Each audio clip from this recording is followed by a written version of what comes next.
Here at Early Excellence, we specialise in early childhood education. We offer expert advice and guidance through training, consultancy and classroom design. With the Early Excellence podcast, we aim to inspire and support you as well as challenge your thinking. So if that's what you're looking for, you've come to the right place.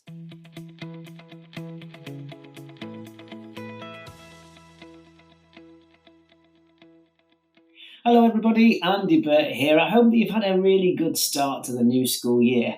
Now, the start of the school year is a great time to revisit key elements of your practice. And that's exactly what we're going to do in this episode. This week, I'm joined by my colleague, Claire King, as we discuss what we mean by high quality continuous provision.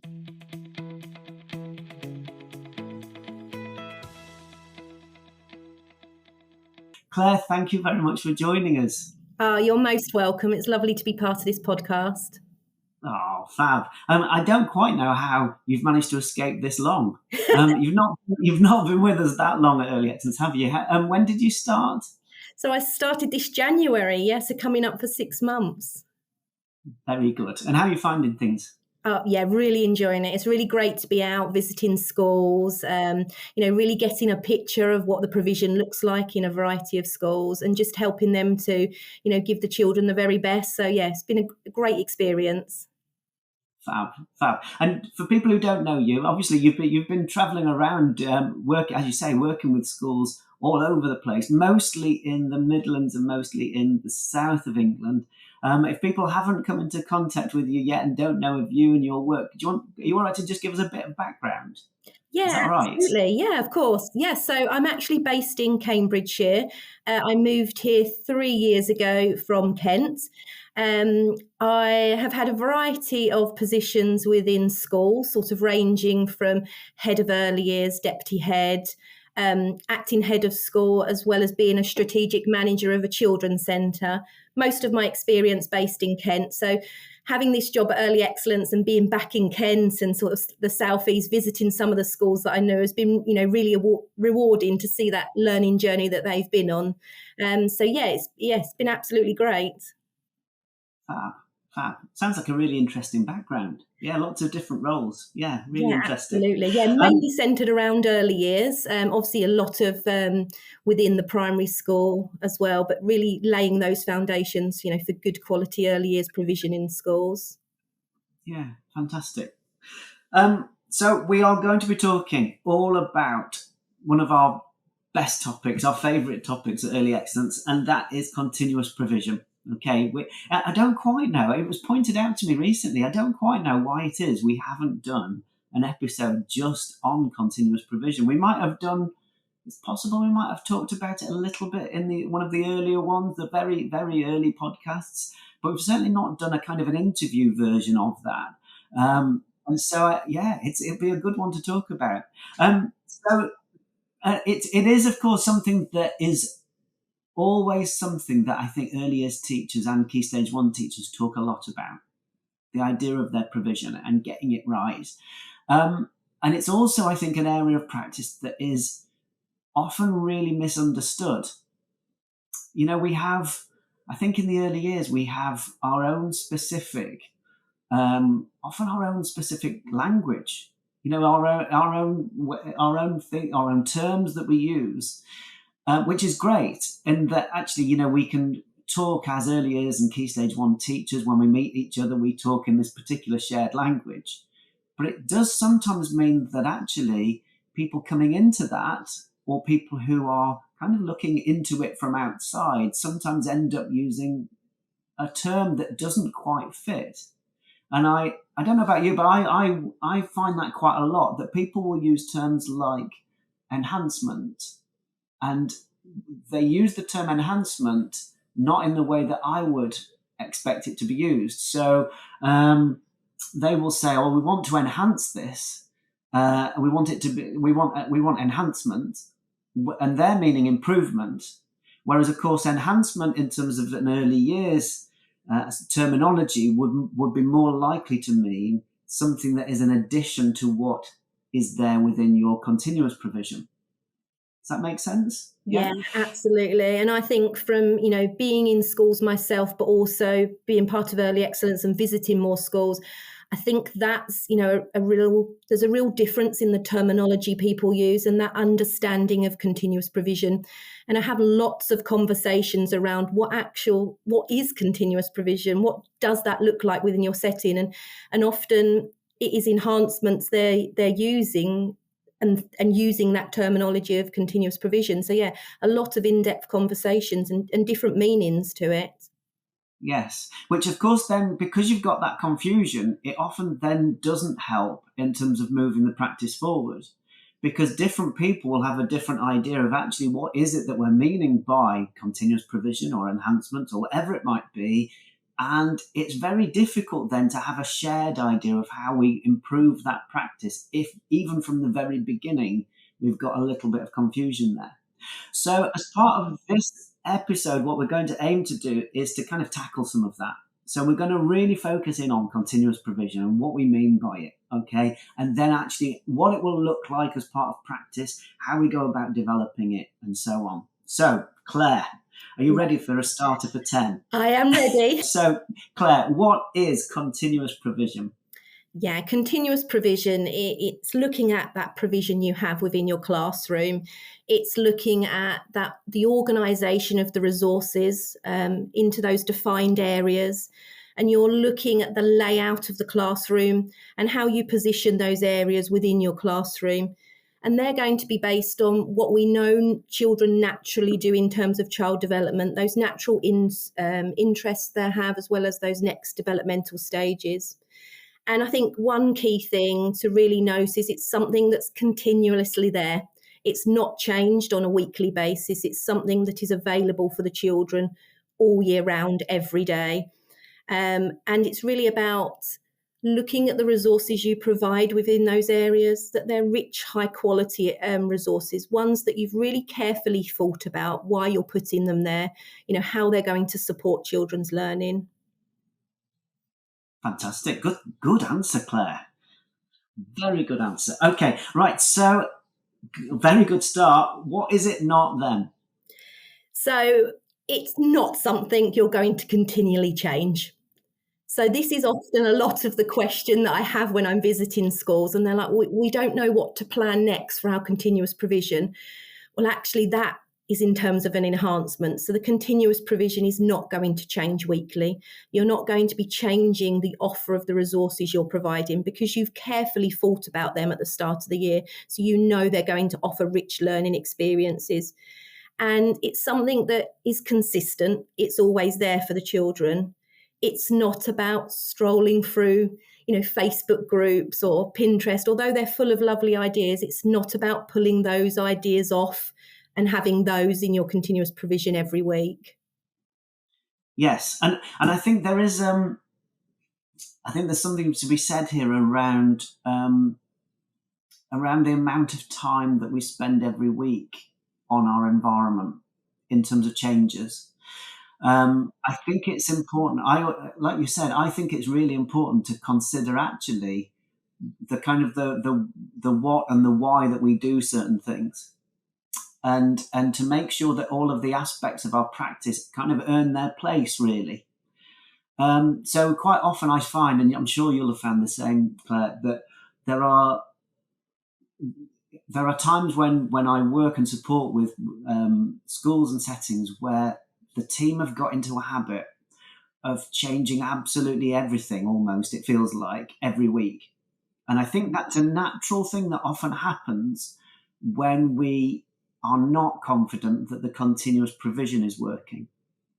So if the overall environment that we're talking about that remains the same, that whether that be your water area, your sand area, your dough area, writing area, maths area, paint workshop, all of those different spaces, if we're not confident that when the children go off that actually there's real quality going on within those spaces, I think that leads us into often kind of trying to respond to that.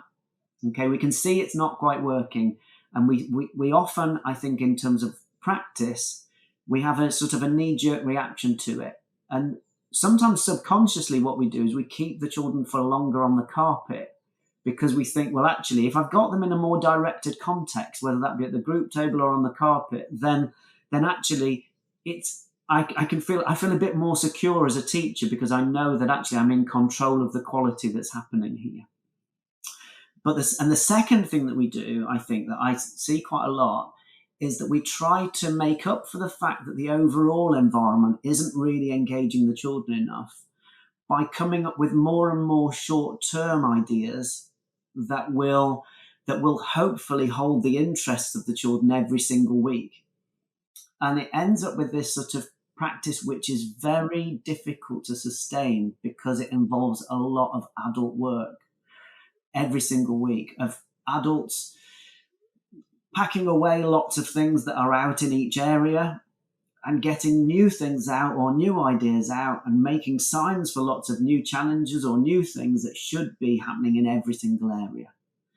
And it means that every week there's this big turnover. Friday's a changeover day and Mondays are getting things up and running day. So you've already lost 2 days in the week, almost, it feels like.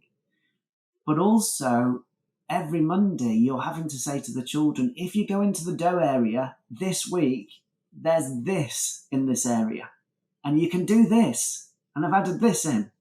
And if you go into the water area this week, guess what's there? I've put this in, and so on. And you can times that by 10 or, however many different areas you've got.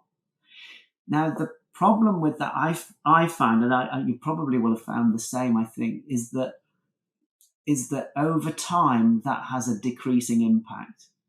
If you do that for the first couple of weeks, initially, because there are changes there, and there's this new resource, or this new thing that the children have been asked to do, it seems exciting, and the children go to it and they do exactly what they've been asked. But then fast forward to 5 or 6 or 7 weeks into a half term, and the children have had so many changes every week that actually it becomes less effective every time you do it, I think. Yeah, absolutely. It's almost like we're encouraging then the children to not persevere and stay at activities, because actually they know that there's not going to be that opportunity to continue to come back to it and rehearse and practice everything they've been doing or build upon that learning, because actually it's going to be changed again. So actually we're not really encouraging the children to persevere so much. If things are constantly changing, we're not encouraging them to build upon and extend that learning, really create that deep learning and that really involvement in those investigations if we're constantly changing things for them. Yes, absolutely. So I think the focus is often wrong. I think the focus is on the short term getting things done, rather than actually what are the learning attributes that we want the children to develop. And I think a lot of the learning attributes that we want children to develop are actually based on consistency rather than change. So if we offer children lots and lots of changes, lots of short bursts of things changing around them, then actually they're less likely to be independent. They're less likely, because they're passive in that process. Somebody's bringing the learning to them and saying, well, this is what you're doing. Whereas actually what we want them to do is to be independent, and to be independent thinkers, to have their own ideas and carry those ideas out, to think, well, actually, I'm going to go back to that idea I did before. I'm going to see if I can carry that on. Whereas, of course, if something keeps changing, that doesn't work in quite the same way. Also, I think we change the balance of it when we say to the children, if you go into this area, this is what I want you to do, because children naturally want to impress the adults. They will do it. They really will, and they really want to do the thing that you've said, this is what I want you to do. But if you do that every single week, by the end of it, you've just got children who are waiting for the adult to tell them what to do, not children who are coming into it with an idea. Yeah, absolutely. And if we think about the characteristics of effective learning, we really want children to be critical thinkers. We really want them to be able to get into an activity, really sort of unpick it, investigate that collaboration. And if we're constantly providing short-term activities, it becomes more of a complete the activity, move on, rather than really delving deep into that learning. Yeah, Yeah, absolutely. Okay, we've kind of covered something that I was going to sort of talk about next and ask you about next, and that is why is continuous provision important? We've covered some of those aspects, haven't we? Those characteristics. You want to talk people through those characteristics for us? Yeah, absolutely. So, it's really important that in early years we really think about the characteristics of effective learning, actually, not just even in early years, throughout the school, because if we're starting to see some of those characteristics of learning, then we know we've got effective learning. So when we think about active learning, we know developmentally children need to go through that active process to enable that sort of cognitive, that learning to happen alongside that physical learning. And when we think about that critical thinking and those investigation skills, by the rich learning environment we provide for our children, that continuous provision will really enable them to be able to demonstrate those effective characteristics. And then we know we've got, good learning taking place. Yes, absolutely. I also think as well that we don't use the characteristics of effective learning enough.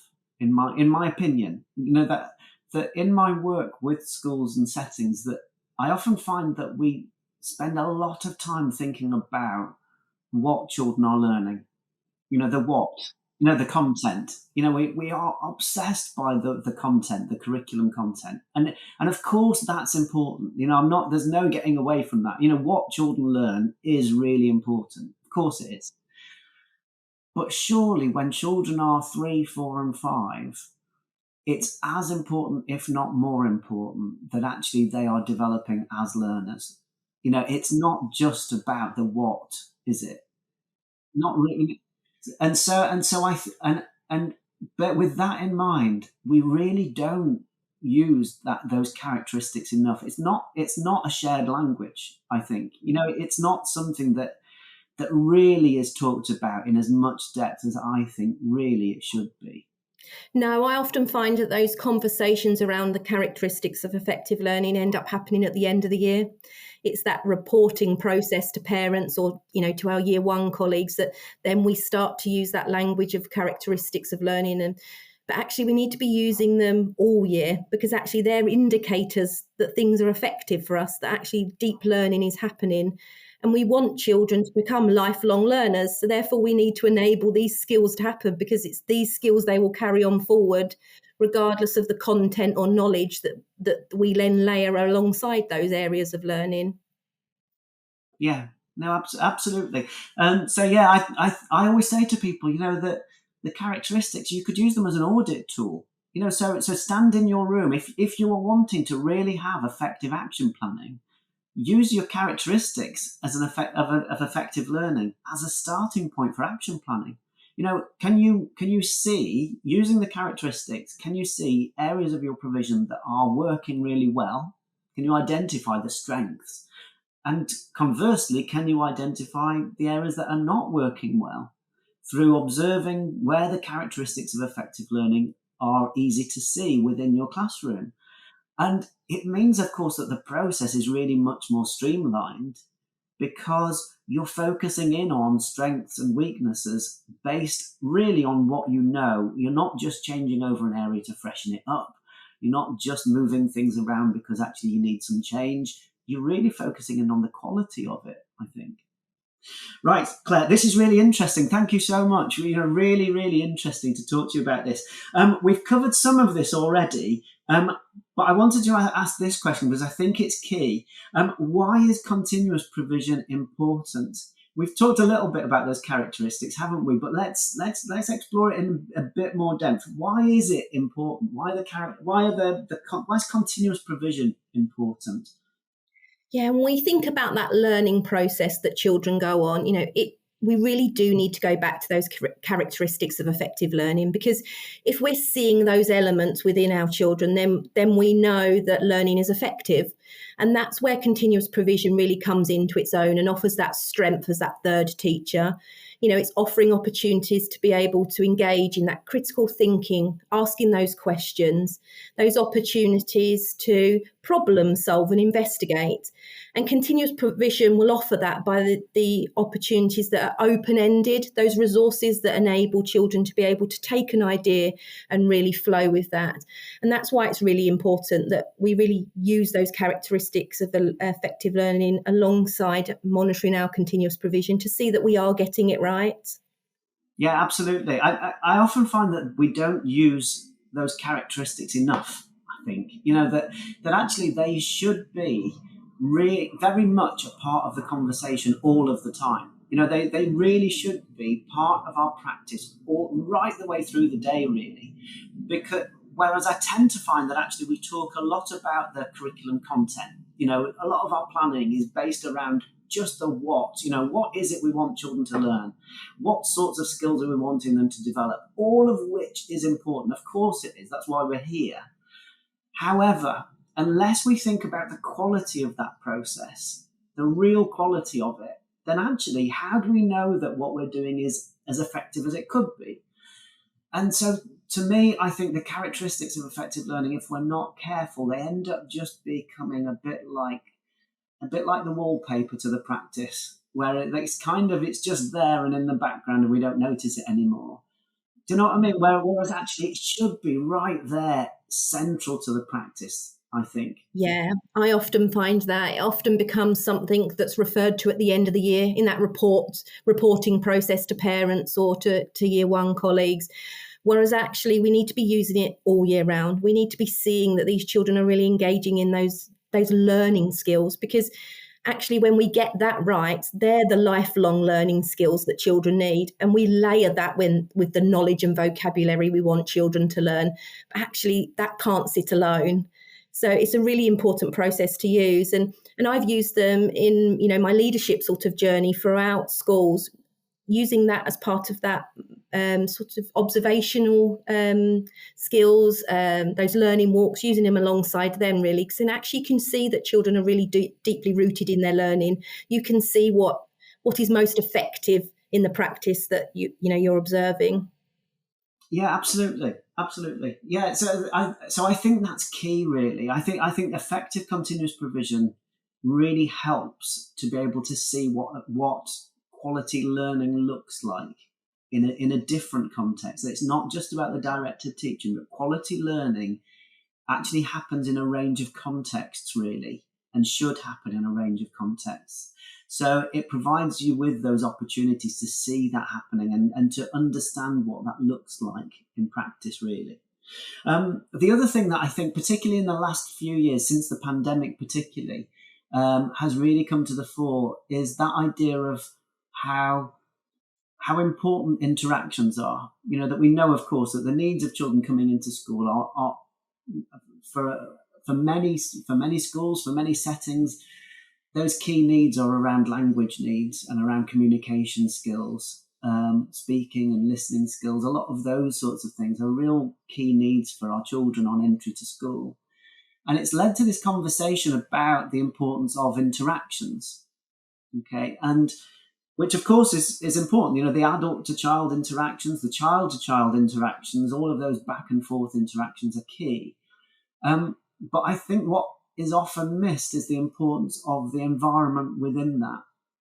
That I think when we talk about why is continuous provision important, it's partly important also in that it provides the context for those interactions, for those back and forth interactions. It provides. I think it's quite difficult sometimes as an adult to have a really effective interaction with a child if the context itself, if the curiosity isn't there, if the wondering isn't there, if the exploration isn't there. It's quite hard. You end up with this sort of stilted conversation. Whereas actually, if you've got all of those key components of learning, those characteristics of effective learning that we mentioned before, then actually the interaction feels natural. It should feel natural because you're as curious as they are. You're wondering as well, just as much as they are wondering. And so it kind of works together. The environment should support the effective interactions, I think.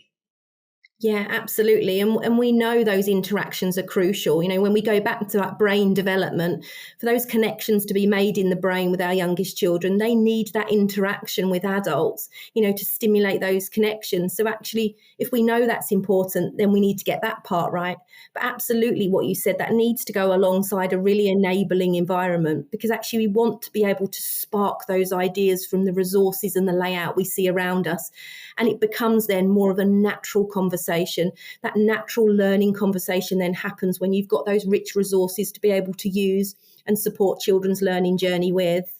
Yeah, absolutely. Absolutely. So hopefully already, hopefully, Claire, people are already thinking, do you know what, that does make sense, you know, and it really, I think, obviously I'm biased, but I think it really does. But it does make sense that actually we're talking about doing something well from the very beginning, getting it right, and having the right consistent approach in order to develop those characteristics of effective learning, in order to develop that effective learning process.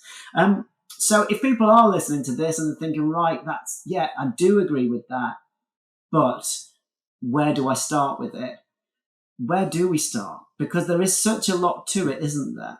That we have to really be clear in terms of actually what's the process we need to go through to get there. So where do we start with this then, Claire? Yeah, and I think you've hit the nail on the head there. It's crucial to get this right, and it's not something that's going to be a quick overnight plan. It's something that's going to need really careful consideration, because it is very powerful. So we want to be able to use it most effectively. And I think the process really starts with thinking about the layout of your room. So we know that there are those areas of provision that are really key for children in early years, you know, so your sand play, your water play, those mark making areas. All of those are going to be really crucial in developing children and that developmental process. So it's really thinking about those areas of learning and where we position them within the classroom, how we create those small bays for children to engage in those conversations, you know, those rich learning conversations where they feel confident enough to talk and engage. So really thinking about that layout of your room. Yeah, that's definitely where we start, isn't it? It's the overall structure. And I think quite often people miss that. They get into thinking about the slightly smaller detail of the resources, first of all. And that is important, and we're going to get to that. But actually, it's key to start with the bigger picture, because the way that you lay out your room will make a difference, a positive or negative difference, to the way that the children engage within it. You know, if you have like a furniture around the edge of your room with basically a corridor down the middle, you are almost inviting your children to run through it. You know, even if you stand there every day and say don't run, you've given them the clearest message possible. You've basically said to them, the environment is saying to you, run, go on, run through this. It's a straight line, run. So you can say every day don't run, but actually the environment's telling you otherwise. Yeah. Yeah, it's all about those messages, isn't it? Those subliminal messages we give off. And if we think about how we lay out maybe our tables and chairs, and if we're putting provision around the outside and then the centre of the room is used more of that focus, structured teacher time, it's those messages we're sending to the children about what is important and what we value most. And it's amazing what messages we do give off sometimes by the way we lay out our room. Yes, yeah, it is interesting. So I think as a starting point, I would say to people, stand within your room or stand at the doorway to your room and look in and try to look at it with a new pair of eyes. You know, what messages do you think that your environment, your whole classroom environment, sends to your children and to your parents? You know, what does it say that you value? What does it tell you or your children or whoever it might be that's coming into this space? What is the most valuable thing? So I think that's quite a good starting point. Yeah, absolutely. The other thing that I think is important to do is to consider, when you're thinking about that structure, there are some areas of provision that when you're planning the overall space and the structure of the space, there are some areas that kind of earn their place near to one another or or should be linked together as kind of one area. You all right to tell people a little bit about that? Yeah, absolutely. And this is one of those conversations I have quite a lot when I'm visiting schools, or that we're supporting with that enabling environment, and it's rethinking things. So if we think about small world and block play, for instance, they're two areas put together really make an effective learning environment. Because if we think about what children naturally do with small world resources, well, they're going to come up with narrative and role play with them. And then those characters often need an environment to live in or an enclosure. So actually, we've got the opportunity there to use the blocks. And then when we think about block play, often children will build and make enclosures. And therefore, we want to develop that communication, language, and narrative play. So the small world then lends itself to that. So there are two areas that I would definitely cite together. I would then think about where I put my role play, for instance, my domestic role play. I'd think about, could that be positioned also near a mark making area? Because if we want children to make marks and it to be purposeful learning, we need to give them a reason to write. And the domestic role play is often one of those where we can provide real life experiences of writing, really purposeful writing for them. Yes, absolutely. And then the other thing I always think about that's important is to think about how that space overall is being used throughout the day. So, to look at the across the day, how is the environment being used? Because I often find that there are some spaces in the room that are really busy for one part of the day and then could be empty for the vast majority of the rest of the time. When, of course, if we've only got a small classroom, or even whatever size of classroom we've got, every space really needs to work. So, the carpet area. How's the carpet area being used is quite an interesting question. Of course, obviously, it's being used as a carpet space for all of your children to come and sit down. So it needs to fit 20 or 25 or 30 children on it. But then, how's that being used outside of carpet times? That could easily be a quarter of your classroom space, a fifth or a sixth of your classroom space. So if that's remaining empty for an hour at a time or more, then that's probably not the best use of the overall environment. And so, thinking about having shelving or resources facing onto that carpet space, I think is actually well worth considering. So as a place to start, where thinking about the overall layout of the room, I think is a really good thing to get going on. Where would you go next with this, Claire? What are your thoughts? Yeah, I think I would then start to look at each area within that room. I would look at those key areas that, we know are vital for early years children in that learning environment. And I would start to unpick those areas. I'd be looking at the resourcing I'm providing in there. Am I providing high quality resources that are really going to give the children the best learning opportunity? I would be choosing them because I know they're effective in supporting children's development.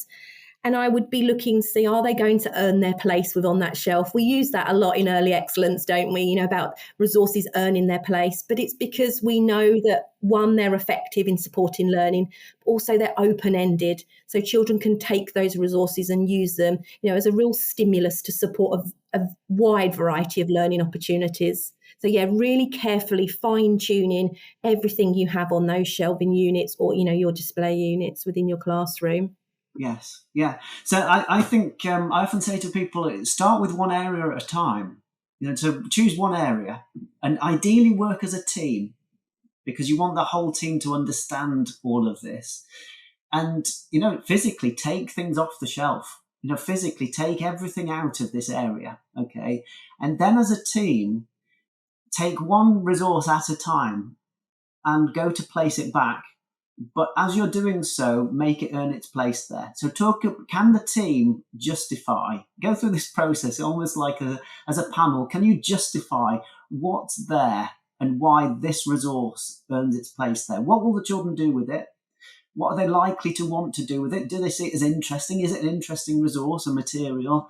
And how does that link to the different areas of learning? So, where's the mathematics? Where's the communication and language opportunities? Where are the opportunities for shape, space, measures? Where are the opportunities for understanding the world, and so on? And if we can justify why a resource earns its place there, then that's great. And I think that's quite a healthy process to go through, because there are often some resources that we've kind of ended up with, or we've... Yeah, you inherit them.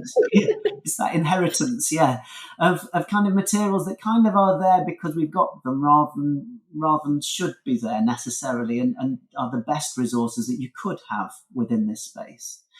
And so I think that process is key. I often find we don't value that process of creating areas of provision, or even that process of actually what goes into those spaces. We don't value that as much as we value the short-term planning and teaching that we do. Yeah, I think you're absolutely right. And if we're saying that continuous provision, is really effective in supporting that learning journey, and it's going to be there all year round, then actually we need to make sure that it's really high quality and that we've really thought about every part of it. And often, like you say, we do inherit resources, but it's a really important process to go through and thinking, what is this resource going to offer our children? And if it's not enough, let's remove it, because we really do want it to be effective.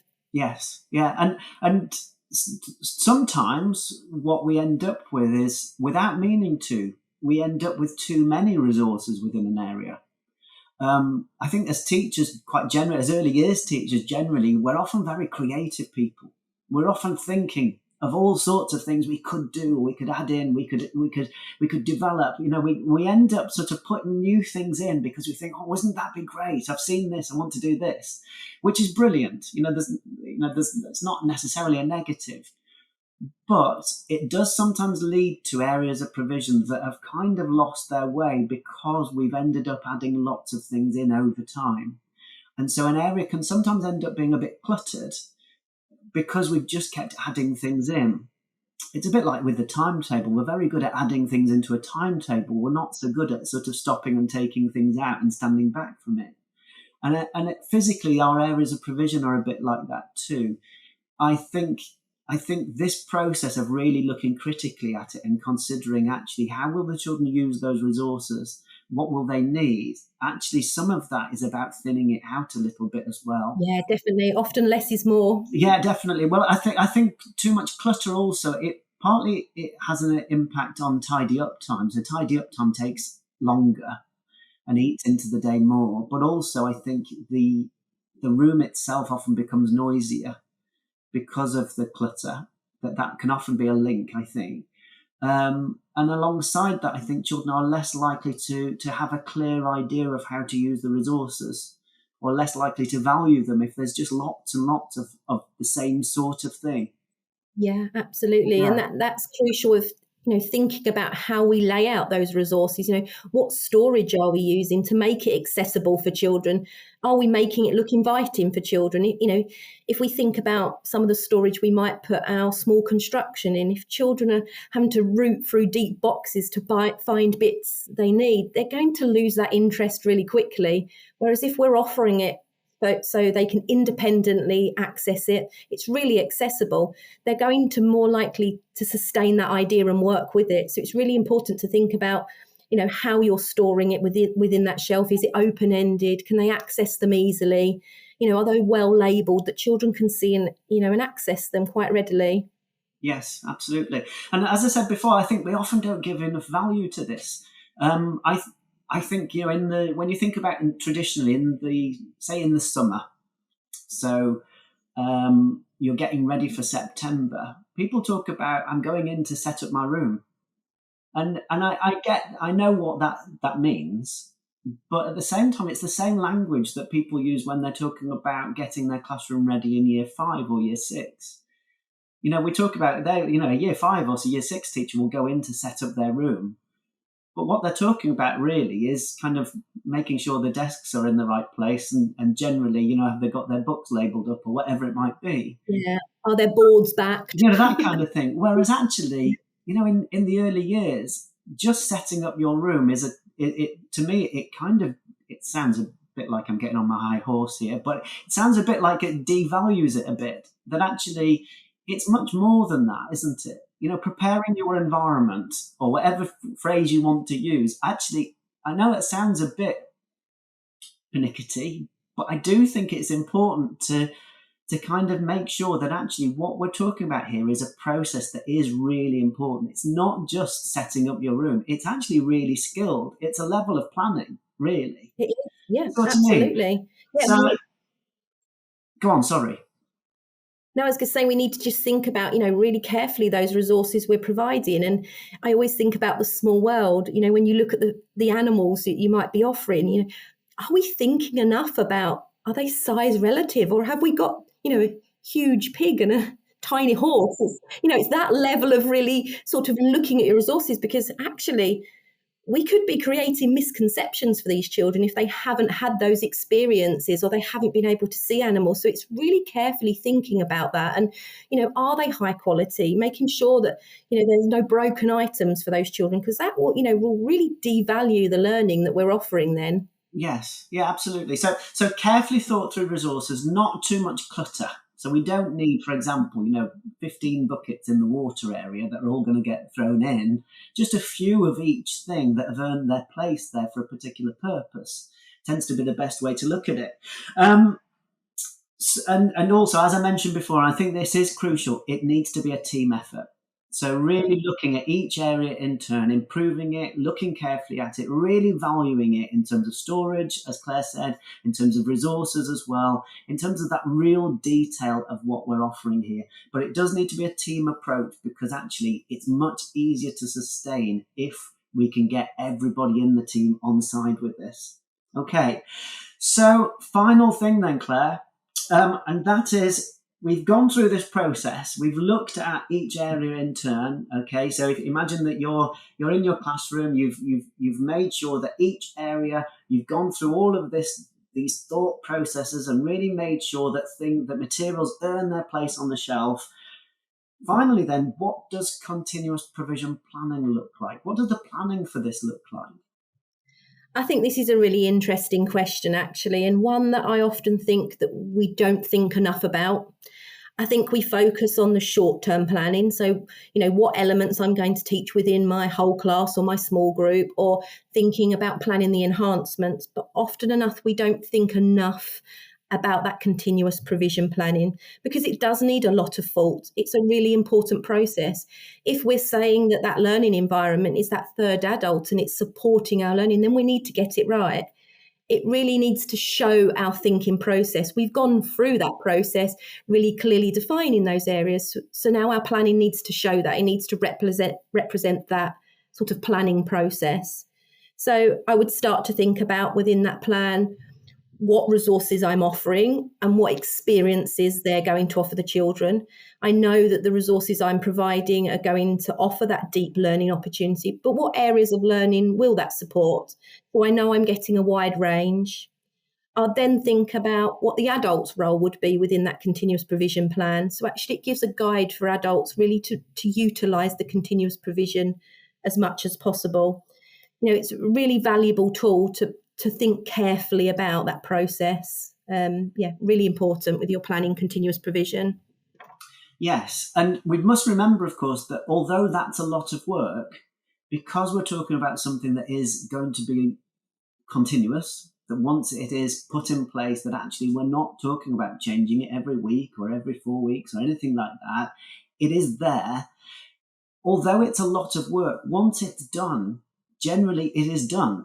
And so it is worth spending a lot of time doing it, because actually once it's in place, it is in place. And so, when you do it, don't just do it. I would always urge people, a bit like I said just before, don't sort of, if you're the class teacher in your particular room and you're the EYFS leader, don't be the one person who does this job of doing the planning. Because actually that will mean that the rest of the team don't see it as something that they have been part of. It's better actually to take a bit longer over it and to involve everybody in it, than to basically print off a plan and say, well, there's your plan and I've given it to you. Because in some ways, in many ways, actually, the process of doing the plan itself, of completing the plan, is actually far more useful than having the plan itself, the end product, if you like. The end product is great. It's great to have. It's good to show and so on. But actually, if you've got a staff team who have that understanding of everything in the room and could, by having done that, could take anybody on a tour around the room and explain the thinking behind everything, then you're in absolutely the right place, I think. Absolutely, because it's about that rich dialogue you'll be having with your team, and each team member will bring their own expertise and experiences, and that's great collaboration to have. But then you also know that what that you're offering is going to be consistent for the children because you've got that shared language and that shared understanding with your team. Yes, yeah, and crucially, you will know, of course, the needs of your children. You'll know because you have done your baseline and you have observed your children, engaged with them, you've done all of the processes, really getting to know your children, that you will know that actually what the key things that you have available within your room that are organised and are provided in order to meet those needs, and that you'll understand the role of the adult alongside what you've provided as well, again, in order to meet those needs. So all of that is key, I think, really. We ought to say, shouldn't we, that if you are at this point where you are kind of just getting started with it and you're wanting kind of an idea of where to start and some support with this, if you go on to the Early Excellence website, so if you go to earlyexcellence.com, it's well worth doing. It really is well worth doing. If you go to the Early Excellence website, earlyexcellence.com, you will find there's a drop-down box which is headed Ideas and Inspiration. So you go to Ideas and Inspiration, you'll find a drop-down box, and there are loads of resources there. So there are these podcasts, there are blogs as well, there are all sorts of materials, audit tools for getting you started and thinking about your practice and the resources you're providing and all kinds of things like that. And amongst that, there are also some continuous provision plans. So there's some that are freely available, some continuous provision plans, some for early years, some for Key Stage 1, and also some for outdoors as well. So those are kind of little tasters, really, so that you can use those as an example, and they're freely available. And we have also, Early Excellence, we've put together some continuous provision guides, which are thicker guides that have got actually plans for each area that you will generally have within an early years classroom. And we've done one plan for early years. We've one continuous provision guide for early years, one continuous provision guide for Key Stage 1. We've also done one for outside as well, and they are there to purchase. And there's such a lot of information within them. There's loads of really, really useful information. I often work with schools and support them and suggest to them that they purchase one of these guides. And when I go back in sort of 6 months' time, you can see the copy that they bought, and it's been well thumbed and well used, and they're using it almost like as a tool to keep going back to and keep consulting and keep supporting their practice over time. So yeah, if you're looking for a place to get started, that's a good place to go to the Early Excellence website, Ideas and Inspiration, and get yourself some of those continuous provision plans printed off and some of those audit tools, because there's loads there to really get you going with it. Okay. Claire, I better let you go, haven't I? Because I know you've got other things that you need to get on to. It's been lovely to speak to you today. Thank you ever so much for coming on the podcast. Oh, it's my pleasure. I've really enjoyed speaking to you, particularly about continuous provision. It's something I really hold in my heart and really see the value of it. So I really wish everyone good luck in their journey, because it really is worthwhile investing that time getting it right.